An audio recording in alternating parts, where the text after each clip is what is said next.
This podcast is dedicated to your personal and spiritual growth.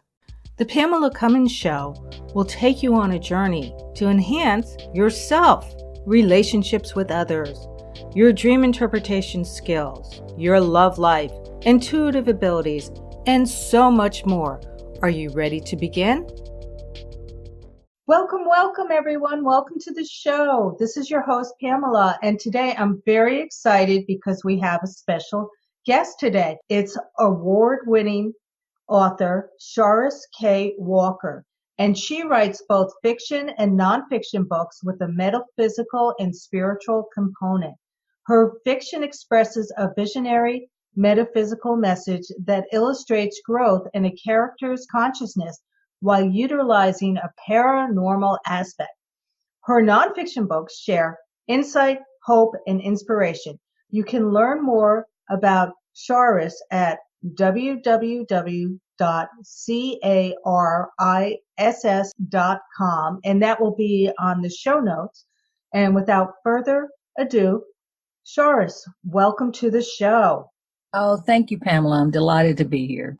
Oh, I'm so excited because this is the first time we've ever talked in person, but we've emailed each other like crazy, and I just really love and respect the work to do. So you do. So it's an honor to have you here today. Well, I'm honored to be here. I'm excited to meet you too. Okay. All righty. So let's begin with the first question. Could you please tell us how you became involved in the personal growth and spirituality movement? Well, Pamela, I grew up in the Baptist faith, and I was very indoctrinated in the Christian way of doing things, the doctrine. But I became very ill where they gave me 5 years to live. And this was back in 35 years ago. Okay.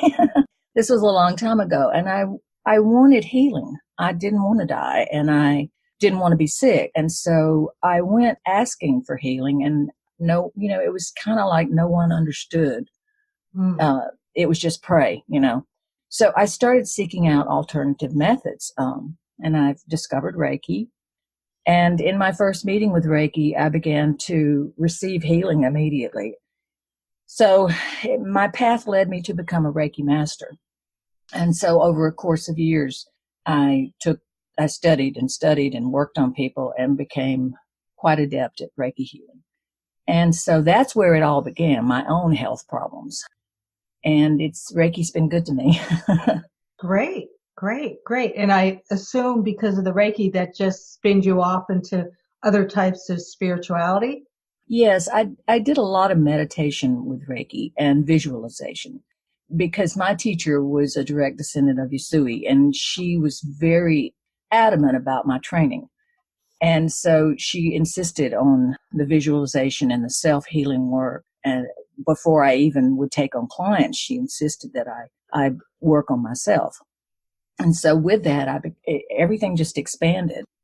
I became conscious of my spirit guides and the work that I was supposed to be doing. And it was just a very opening for me, very enlightening time in my life. And so then Reiki led me to other healing modalities, magnetic therapy, releasing trapped emotions, using some books that I mentioned in my book, Going Deeper. I point readers to these other books that got me started in releasing trapped emotions.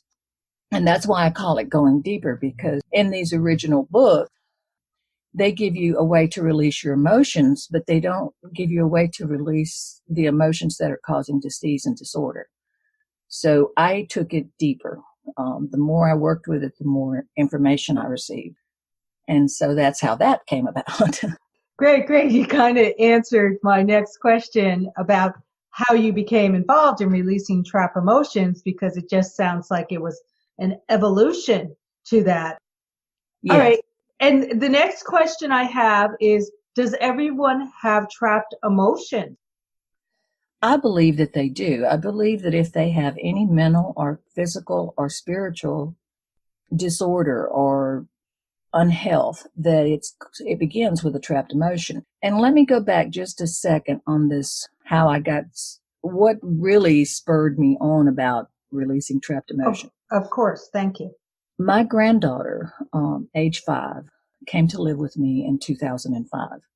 And I was working on myself with releasing trapped emotions, and I tried to work on her with Reiki, but she wouldn't let me touch her. She wouldn't let anybody touch her. She was severely damaged from what she had been through from birth to 5 years of age.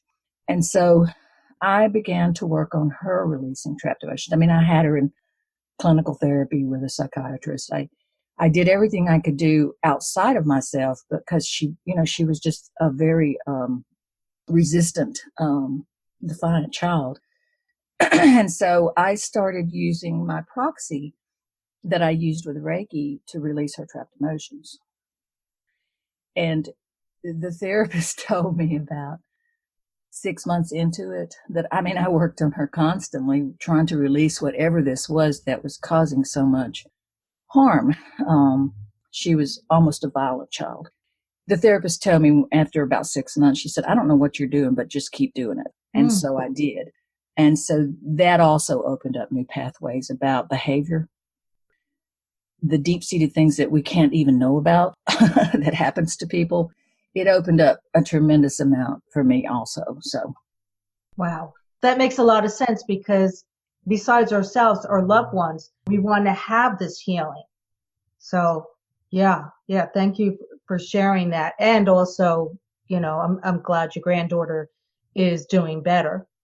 That is wonderful. Okay. So basically we said that everyone has trapped emotions. You explained how you got deeper. So I'm sure right now people are saying, well, I think I have trapped emotions. What can they do to start releasing their trapped emotion? Well, first and foremost, in all of my books, I teach muscle testing.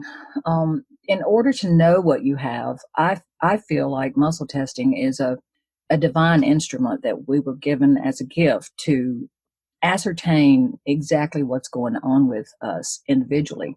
Now, people misuse muscle testing and try to test it on other people, but the purpose of it is to test for ourselves because our bodies cannot lie to us. There are many chiropractors who practice EFT and other modalities to help their clients. And what it is they might hand you a bottle of vitamins and you put it to your chest and you put your arm straight out and they will test if your arm is strong or weak. If that's the correct vitamin for you, your arm will be strong. And if that's the incorrect vitamin for you or mineral, your arm will be weak. It will go down when they press on it. So muscle testing is the body simply cannot lie. And I use muscle testing in all my books because an individual needs to, if they can't hear their higher consciousness or their spirit guides, then they need to be able to muscle test to ascertain what is the best option for them and what trapped emotions they have.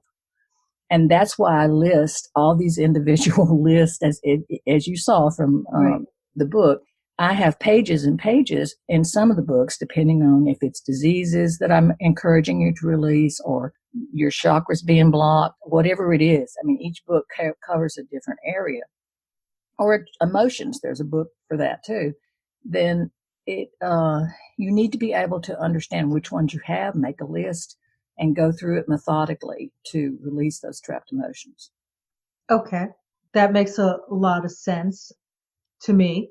When you say methodically, does that mean take as much time as you need to get rid of these trapped emotions? Yes, because sometimes those trapped emotions have been with you from a very early age and they're very deep-seated and they don't want to let go, but you have to just be persistent until you get a yes that I've released them. And what I say by yes is when you muscle test, it will finally tell you, yes, it's all gone. But the list making is very important too. When you find that you have a trapped emotion, write it down and keep a list of when you discovered it, meditate on it, find out what led to it, if you possibly can, and then copy down what date you released it, and then keep more notes about how it affects your life now that it's gone. I think self-growth is a lot of list making and Journaling. I call that journaling, and I suggest journaling in all my books too, because you need to keep notes. And to encourage people, I even leave spaces in my paperback books for people to keep notes right in the book, because it's really a workbook. That makes sense. And for anyone out there who's like, oh, I don't want to journal, I don't want to take notes. Well, you can always record it, but think about it. When you go to your general practitioner and they point out what's wrong, and then they send you to a specialist, and then the specialist can't find something. So they send you to another one. And quite honestly, this sounds a lot simpler than going from doctor to doctor. Either one's going to take a lot of time. Well, as you know, Reiki masters or ordained ministers, which I also am, we're not allowed to give medical advice, but I do recommend that after you've seen your GP, that if you don't get satisfaction, you need to go through and release whatever's causing the problem that sent you to him in the first place, him or her. Right.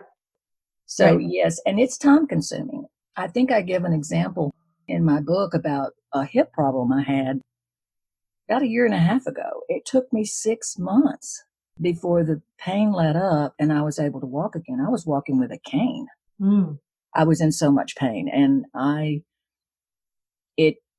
I'd prefer to do my own work on my own self and my family if they request it. I never push it on anyone, but it was something there from even a past life. It was very ingrained. It took a lot of work, but I needed to get rid of that pain. I needed to be able to move about freely, to go up and down stairs freely, and not worry that I was going to fall because my hip gave out.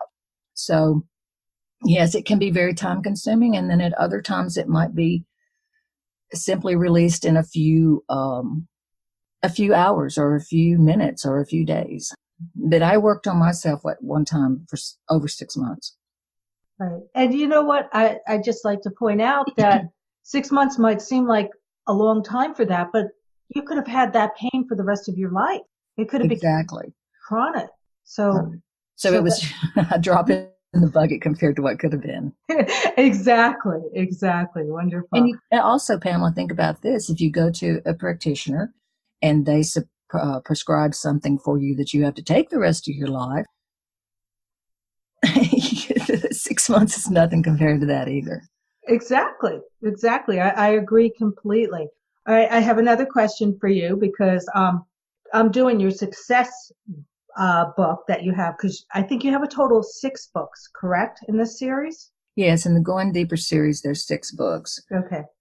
And I was just naturally drawn with the success book, and so that's where I went. But, I used your visualization for technique from that book to remove my trapped emotions, and your visualization technique worked great for one thing that I removed. But for my fear of failure, which, by the way, I was like, oh, I have this. I was surprised how many I had.